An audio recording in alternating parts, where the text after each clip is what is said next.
I was born and raised on the 14th and U Street corridor, which was called Strivers Row. It was a very popular area during that era. Everybody that was anybody was on U Street, and when they came through, they were dressed to a T. It was quite a show for a young person growing up in the neighborhood to see so many who's who in DC that would visit the neighborhood for the various nightclubs, the entertainment, the movie theaters. It was just a very exciting time and quite a wonderful place to grow up. I started working at the FCC in 1973 in the Common Carrier Bureau. I think it was called Microwave Branch. Benjamin Hooks had an assistant named Clarence McKee, who I got to know while he was there, and then even when he left the commission.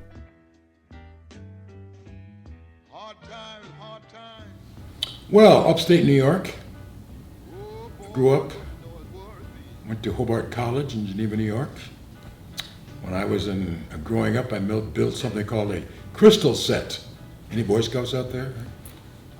Or if you're a Cub Scout, you learn how to make a crystal set. It's a radio. So I used to listen on the crystal set, and you could only get powerful clear channel stations. Like clear channel stations were the ones, the big stations built during World War II that beamed all over the country, basically. WHAM Rochester, you could hear it all up and down the eastern seaboard. WKBW Buffalo, Mexico, KRBQ.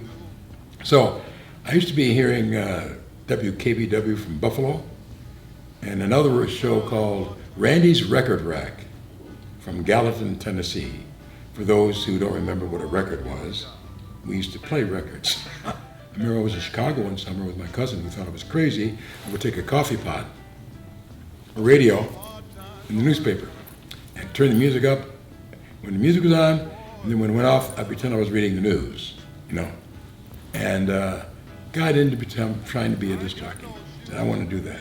Got to by college, I joined the radio station, WEOS, and did some comboing. So I went to law school at Howard after I got out of Hobart. And one of the people in our dormitory, I was a grad assistant at Cook Hall at Howard University. And big difference from Hobart, where you had quiet hours after 8. At Howard University, where you're sitting there in the freshman dorm, and all you could hear was WOL radio all night. So I said, yes, I'd love to go to the FCC. And I wound up with the general counsel in the general counsel's office. Ben Hooks had been at the FCC about a year. He was appointed by Mr. President Nixon, first black ever on the Federal Communications Commission. Great guy. And his getting to the FCC was rather a story in itself, because there was a vacancy, and there was a very strong, a very good advocate for blacks in broadcasting. So I became the deputy chief of the EO unit. To do what? So I wasn't sure. But they had done equal employment opportunity rules in 69 or 70, guaranteeing no discrimination. But what they did not have were any plans or procedures to implement the rules.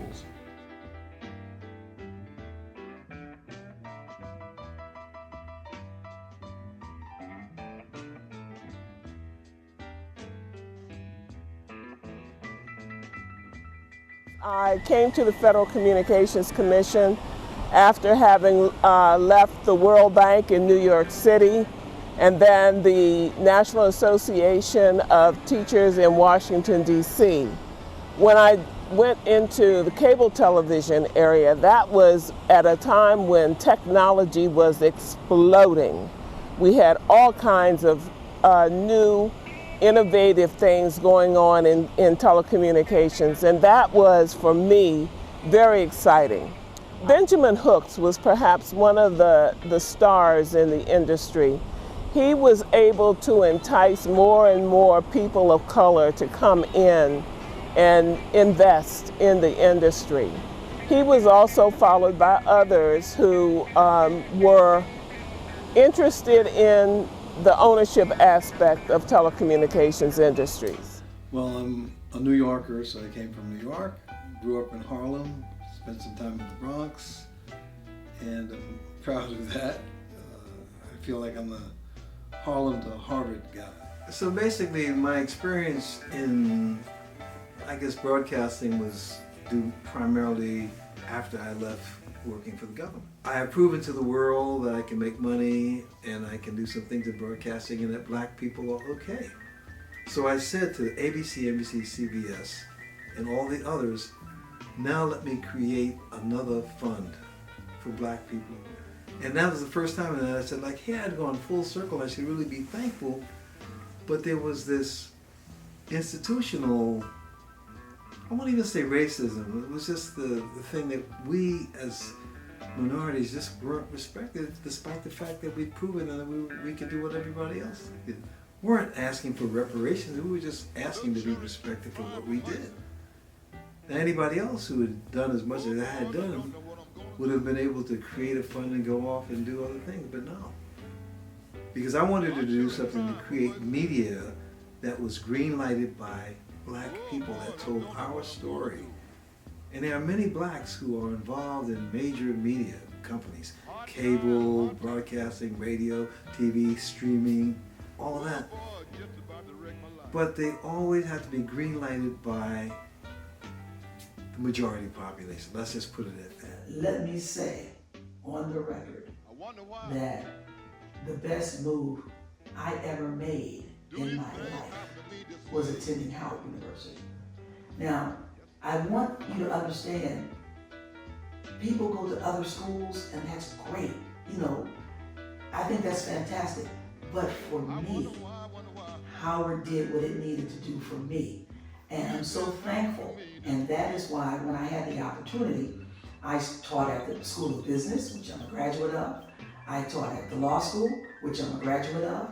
I continuously try to give back through money, through teaching, through doing whatever I can to encourage the students that are there to try and be the very best that they can be. And I'm very proud that, as you can see, we have a lot of significant graduates that you may know of.